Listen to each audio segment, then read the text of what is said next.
ठीक है ना। तो पहले ये गद्यांश हम अच्छे से पढ़ेंगे, फिर मैं आपको इसका अर्थ समझाऊंगी सिंपली भाषा में। गद्यांश को पढ़कर पूछे गए प्रश्न यहाँ पे 1 से 9 तक के सही आंसर्स आपको बताने हैं, ठीक है। अध्यात्म भी मन का राजा होने का मार्ग खोलता है। अपने मन का राजा होना मतलब मन पर स्वयं का अंकुश रखना।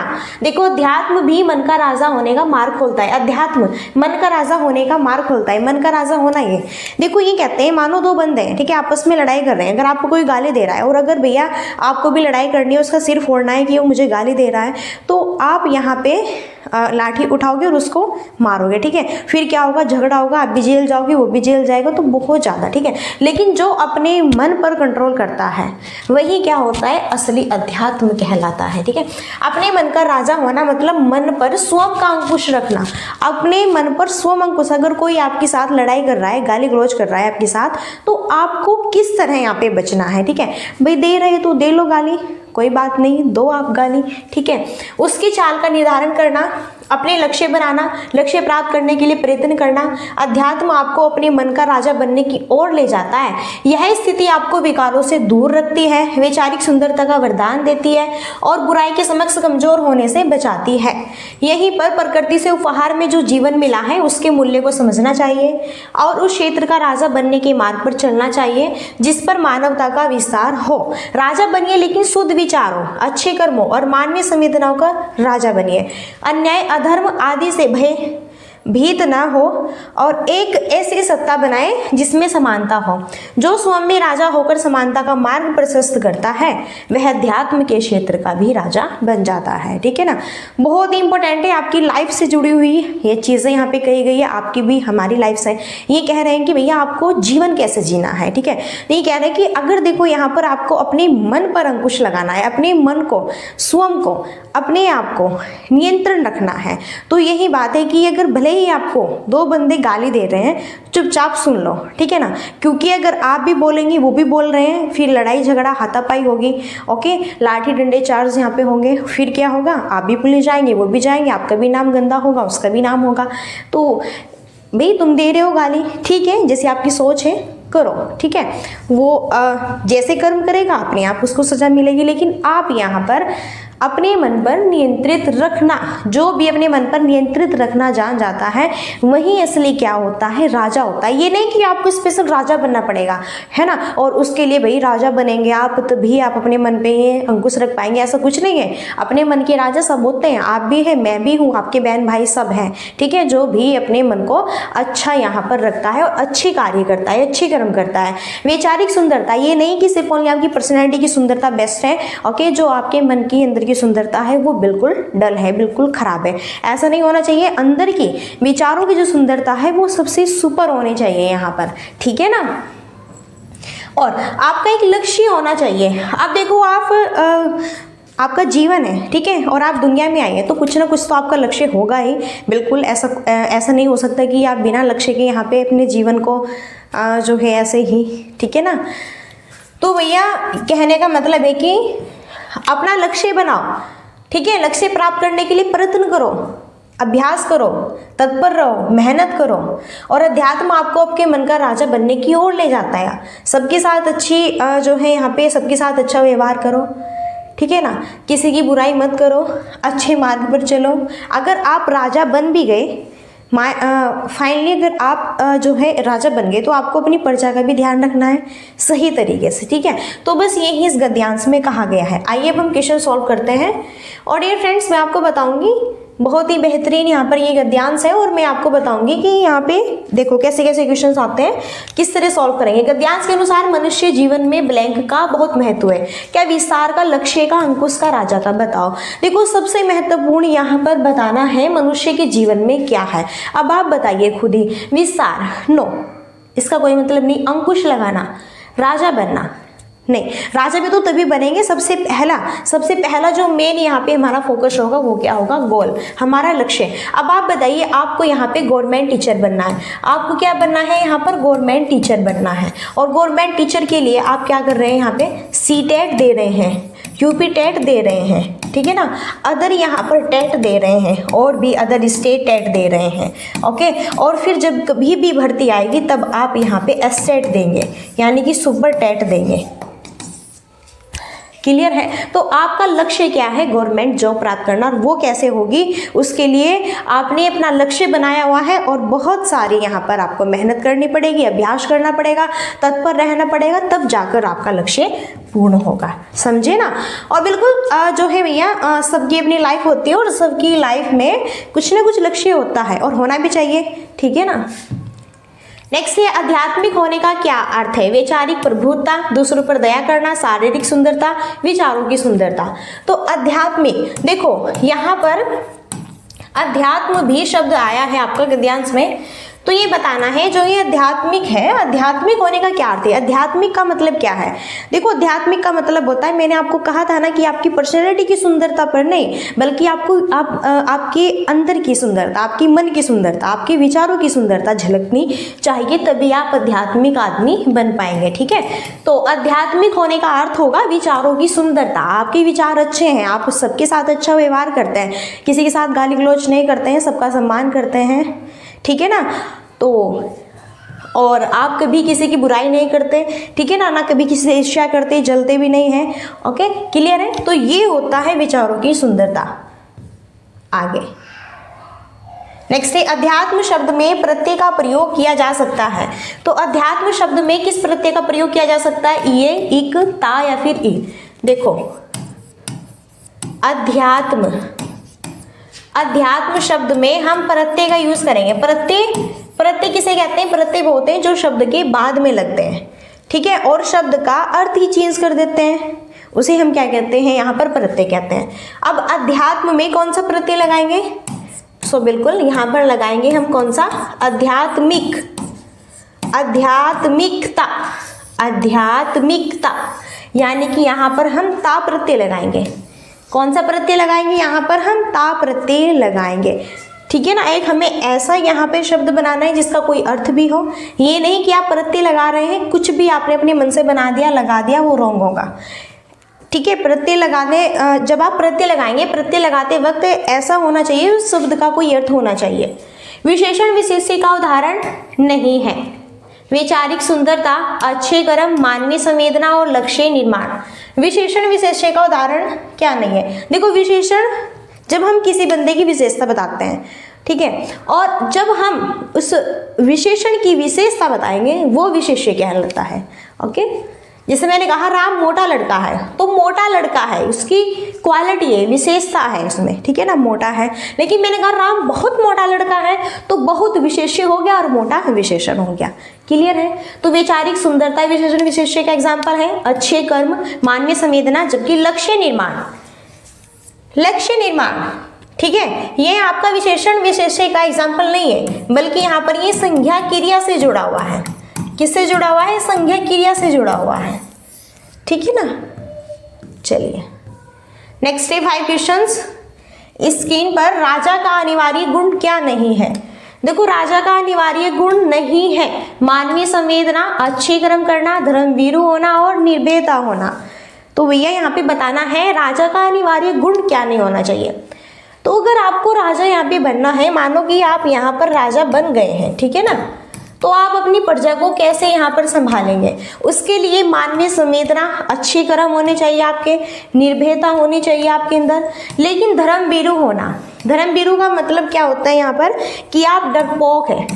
क्या है? आप डरपोक है, आप डरपोक हैं, आप डरते हैं। कहीं पर कुछ भी गलत कार्य हो रहा है तो वहाँ पर जो है अपना निर्णय करने से डर रहे हैं, बोलने से डर रहे हैं। आप जब खुद ही डरेंगे तो आप बताइए कैसे जो है यहाँ पर प्रजा का उद्धार करेंगे? ठीक है, तो राजा का अनिवार्य गुण क्या नहीं होना चाहिए? धर्मवीरू होना, यानी कि डरपोक होना। राजा कभी भी डरपोक नहीं होना चाहिए। राजा होना चाहिए अच्छे कर्म वाला, मन की सुंदरता वाला, ठीक है, निर्भयता वाला, और यहाँ पर सबकी मदद करने वाला, ऐसा राजा होना चाहिए। क्लियर है? चलिए आगे देखते हैं। नेक्स्ट 6 है फिर यहाँ पे क्वेश्चन, एक राजा को और से नहीं डरना चाहिए। देखो एक राजा को और किससे नहीं डरना चाहिए? असमानता, समता, वैचारिक सुंदरता, लक्ष्य निर्माण से बिल्कुल नहीं डरना चाहिए। अध्यात्म अन्याय से नहीं, बल्कि यहाँ पर अन्याय और अधर्म से। जी हाँ, अन्याय और अधर्म से बिल्कुल नहीं डरना चाहिए राजा को, ठीक है ना। देखो राजा को किससे नहीं डरना चाहिए? एक राजा को और किससे नहीं डरना चाहिए, वो अन्याय और अधर्म। मानो कहीं पर अन्याय हो रहा है, ठीक है, मानो कहीं पर लड़ाई हो रही है और जो है कोई बंदा जो है स्मोकिंग वगैरह करके अपनी वाइफ को पीट रहा है, ठीक है, दारू वारू शराब वराब पीकर, तो आप खड़े देख रहे हैं, तो आप अन्याय होते हुए नहीं देखेंगे आप, ठीक है। और अधर्म, मानो कि कोई आपके धर्म को जबरन, ठीक है ना, दूसरे धर्म की ओर जो है ले जाना चाहता है या फिर दूसरा धर्म दिलाना चाहता है जबरन यहाँ पे, ओके, तो वो भी क्या होगा, गलत होगा। क्लियर है। इसके लिए राजा को निरंतर यहाँ पर निर्णय करना चाहिए, तत्पर खड़े रहना चाहिए, जहाँ पर अन्याय हो रहा है उनको न्याय दिलाओ सही तरीके से, ओके। राजा के किन गुणों की चर्चा गद्यांश में की गई है? शुद्ध विचार, अंकुश लगाना, शुद्ध विचार, अच्छे कर्म, अच्छे कार्य, दान करना, समता और समानता। तो राजा के किन गुणों की जो चर्चा है वो गद्यांश में की गई है। तो भैया बताना है राजा के किन गुणों की चर्चा गद्यांश में की गई है। तो राजा के अंदर बताओ क्या यहाँ पर देखो शुद्ध विचार होने चाहिए बिल्कुल, लेकिन अंकुश लगाना, ठीक है, चलो है सही लेकिन इतना बेस्ट नहीं है। अच्छे कार्य करो बिल्कुल, दान करो, ठीक है, समता समानता बिल्कुल, लेकिन किस गुणों की चर्चा? गद्यांश, जो जिस चीज की चर्चा गद्यांश में की गई। अगर हम, ये क्या होता है गद्यांश में, यही होता है पद्यांश में, ठीक है, अगर हम अपना दिमाग दौड़ाएंगे ना तो गलत करेंगे, बिल्कुल क्लियर है, लेकिन हमें अपना दिमाग नहीं दौड़ाना है, गद्यांश के बेसिस चलना है। गद्यांश में कहा गया है राजा के अंदर शुद्ध विचार होने चाहिए और उसके अच्छे कर्म होने चाहिए, ठीक है, तभी तो वो अपने प्रजा की भी यहाँ पर रक्षा कर पाएगा। अगर खुद ही वह बहुत ही बुरा बंदा होगा तो बताइए फिर अपनी प्रजा की कैसी रक्षा कर पाएगा। राजा बनने के लिए प्रकृति की राह पर अग्रसर होना चाहिए, अध्यात्म होना चाहिए, सत्य होना चाहिए, कल्याण करना चाहिए। तो राजा बनने के लिए सबसे पहले आपको क्या करना होगा? तो देखो ये नहीं कि राजा बनने के लिए यहाँ पर हम प्रकृति की राह पर अग्रसर होंगे, कल्याण करेंगे या फिर हम सत्य, बिल्कुल ये सारी चीज़ सही है, लेकिन उससे बेस्ट है आध्यात्मिकता, आपके अंदर अध्यात्म होना, यानी कि अपने मन पर अंकुश लगाने वाला होना, यानी कि यहाँ पर अध्यात्म यानी कि जो है अच्छे कार्य करने वाला, अच्छे कर्म करने वाला, ठीक है, दूसरों से अच्छा व्यवहार करने वाला, अन्याय अधर्म से जो है लड़ने वाला, सारी चीज़ें ये आपके अध्यात्म के अंदर आएगी। क्लियर है।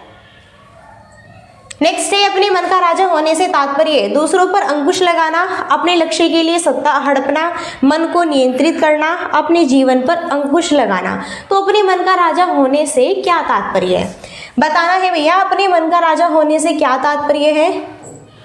सो डियर फ्रेंड्स, अपने मन का राजा होने से तात्पर्य है क्या हम दूसरों पर अंकुश लगाएंगे, क्या अपने लक्ष्य के लिए हम सत्ता हड़पेंगे कि भैया हमें यह जो है गद्दी यहाँ पे हड़पनी, जैसे पहले स्टेम में किया जाता था कि यहाँ पर भैया जो है उसने अपने फादर मार दिए, अपने भाई मार दिए गद्दी पर बैठने के लिए, क्या आपको भी ऐसा करना होगा? तो अपने जीवन पर अंकुश लगाना, बल्कि बेस्ट होगा मन को नियंत्रित रखना। क्या? जी हाँ, अपने मन का, देखो मन का राजा होने का मतलब है मन पर अंकुश लगाना, मन को नियंत्रित रखना, ठीक है ना। जैसा मैंने कहा था कि भैया यहाँ पर अगर कोई भी आपको गाली दे रहा है तो आपको लड़ना नहीं है, भैया दो, आपका मन है, आपकी लाइफ है, कोई बात नहीं, जो आपको करना है करो, ठीक है ना। आप चुपचाप अपना कार्य करें और वहाँ से हट जाइए। चलिए अब बहुत ही बेहतरीन सा आप सबके बीच में है यहाँ पर एक पद्यांश, काव्यांश यानी पद्यांश यानी कविता।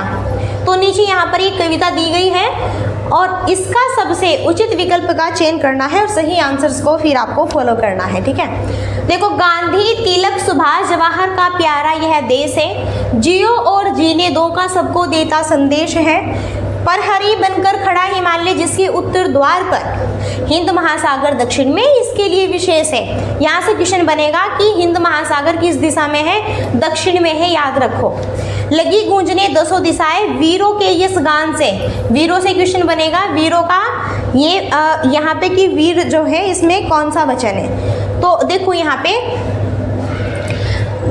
वीर का जो बहुवचन होता है वो वीर ही होता है। हमें मिली आज़ादी वीर शहीदों के बलिदान से। क्या बात है, आज का जो यहाँ पर पद्यांश है ना, ग्रेट, मस्त एकदम हुदा, बहुत ही सुपर है भैया, ठीक है। अब क्यों सुपर है हम बता दे रहे हैं। देखो यहाँ पर बात किस किस की हुई, यहाँ से ये भी क्वेश्चन बनेगा यहाँ से ये भी क्वेश्चन बनेगा कि इस पद्यांश में किसके बारे में बात नहीं की गई है। तो महात्मा गांधी के बारे में बात की गई है, तिलक के बारे में बात की गई है, सुभाष के बारे में, सुभाष चंद्र बोस और जवाहरलाल नेहरू, इनका प्यारा यह देश है। गांधी, तिलक, सुभाष, जवाहर का प्यारा यह देश है, जियो और जीने दो, सबको देता यह संदेश है। पर हरी बनकर खड़ा हिमालय, जिसके उत्तर द्वार में कह रहे हैं कि उत्तर दिशा में क्या है, हिमालय है। भारत के उत्तर दिशा में क्या है, हिमालय, और हिंद महासागर दक्षिण दिशा में है। हिंद महासागर कहाँ पर है, ये यहाँ पर सारा हिंद महासागर है आपका, ठीक है ना। लगी गुजरे दसों दिशाएं वीरों के इस गान से। आज जो आप यहाँ पे मस्ती से रह रहे हैं, खा पी रहे हैं, बढ़िया, ओके, स्टैंडर्ड तरीके से, क्लियर है, तो किसकी वजह से हैं आप। पहले जो लड़ाई हुई थी यहाँ पर, उन्होंने कितना बलिदान दिया है खुद यहाँ पर, ठीक है ना, मर मिटे हमारे लिए, और हम देखो कितना बेहतरीन जीवन जी रहे हैं। हमें मिली आज़ादी वीर शहीदों, हमें आज़ादी कैसे मिली, वीर शहीदों के बलिदान से, उनके के खून से हमें यहाँ पर आज़ादी मिली है। तो उनके लिए आप नमन कीजिए फटाफट सभी, ठीक है ना। चलो अब हम क्वेश्चन सॉल्व करते हैं, बेहतरीन क्वेश्चन है एकदम। क्वेश्चन है, भारत देश की क्या विशेषता है। देखो भारत देश की क्या विशेषता है, उत्तर में प्रहरी खड़े हैं, नहीं, उत्तर में प्रहरी नहीं खड़े हैं, उत्तर में तो हिमालय था। आपने ध्यान से अगर पढ़ा है तो मैंने बताया था ना, उत्तर में हिमालय है, दक्षिण में अरब सागर है, दक्षिण में हिंद महासागर है, अरब सागर की बात नहीं हुई। उत्तर में सुदूर वादियाँ हैं, सुंदर वादियाँ है, सो बेस्ट होगा। देखो मैंने कहा था ना दक्षिण में हिंद महासागर है, मैंने कहा था ना यहाँ से क्वेश्चन बनेगा, कहा था ना मैंने आपको, ठीक है ना। तो भैया आप बताइए खुद ही, यहाँ पे देखो सेम, हमने कुछ नहीं किया, ओनली गद्यांश पढ़ा, यहाँ पे ओनली पद्यांश पढ़ा और उसे क्वेश्चन दे दिया। तो भारत देश की क्या विशेषता है, दक्षिण में हिंद महासागर है, बाकी ऑप्शन गलत है हमारे, ठीक है ना। चलिए नेक्स्ट है, कविता में किस संदेश की बात की गई है। कविता में किस संदेश की बात की गई है, सुख से जीवन जियो, दूसरों को जीने दो, दुखों से घबराना नहीं, जियो और जीने दो। तो कविता में किस संदेश की बात, देखो क्या सुख से जीवन जियो, दूसरों को जीने दो, दुखों से घबराना नहीं, बल्कि क्या कहा गया है आपका पद्यांश में, कहा गया है जियो और जीने दो। कहा गया है कि नहीं कहा गया है, बिल्कुल कहा गया है। क्या कहा गया है कि भैया जियो और जीने दो। यहाँ पर देखो कहा गया है, क्या संदेश दिया गया है, क्या संदेश देता है, सबको देता है संदेश, जियो और जीने दो, ठीक है ना। तो हम इस जो है बिल्कुल इसी के आधार पर अपने क्वेश्चंस को सॉल्व करेंगे। अब नेक्स्ट है, हिमालय का संधि विच्छेद क्या होगा।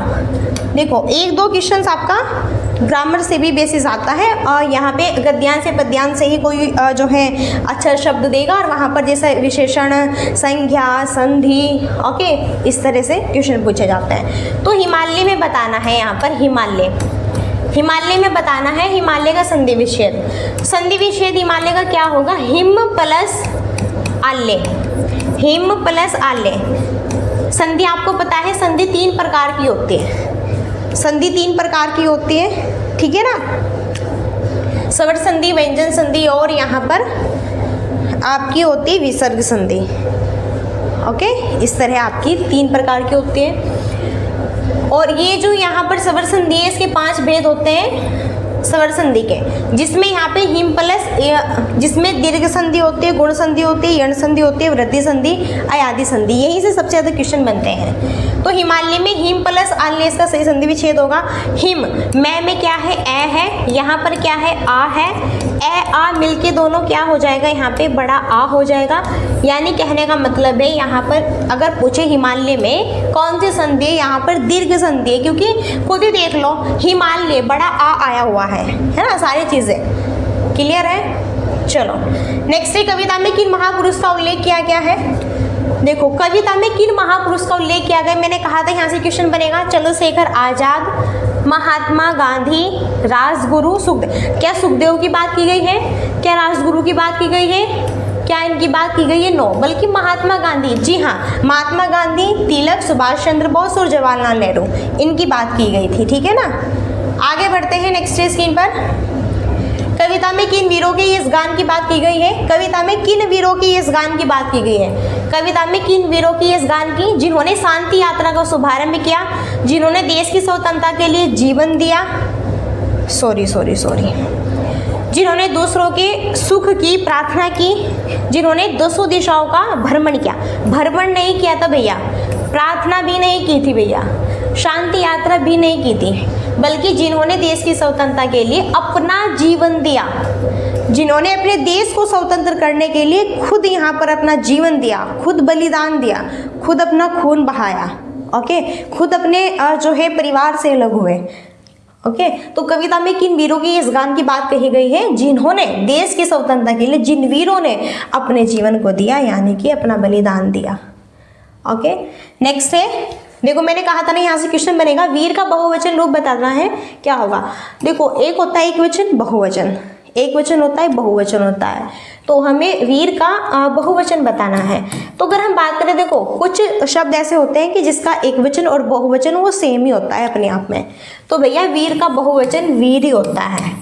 अगर आप कहें नहीं वीरो होगा, नहीं वीरा होगा, वीरांगना होगा, नहीं भैया, वीर का जो बहुवचन होता है ना वो वीर ही होता है। क्लियर है? तो 50 क्वेश्चंस हमारे कंप्लीट हुए। That's it. I hope class अच्छी लगी होगी, मस्त। यहाँ पे अगर कोई डाउट्स है, कोई इशूज़ है, सो प्लीज़ आप मुझे बता सकते हैं। तो फ्रेंड्स अब यहीं पर, ठीक है, लास्ट क्वेरी यही रहती है, like and share and subscribe. So session अगर अच्छा लगता है तो फटाफट आप कर सकते हैं, बाकी आपके ऊपर डिपेंड है। तो चलिए फ्रेंड्स, अब यहीं पर हम अपनी वाणी को देते हैं विराम और मिलते हैं नेक्स्ट सेशन में। और तब तक के लिए so thanks for watching, keep study and bye bye, take care. जय हिंद, जय भारत, नमस्कार।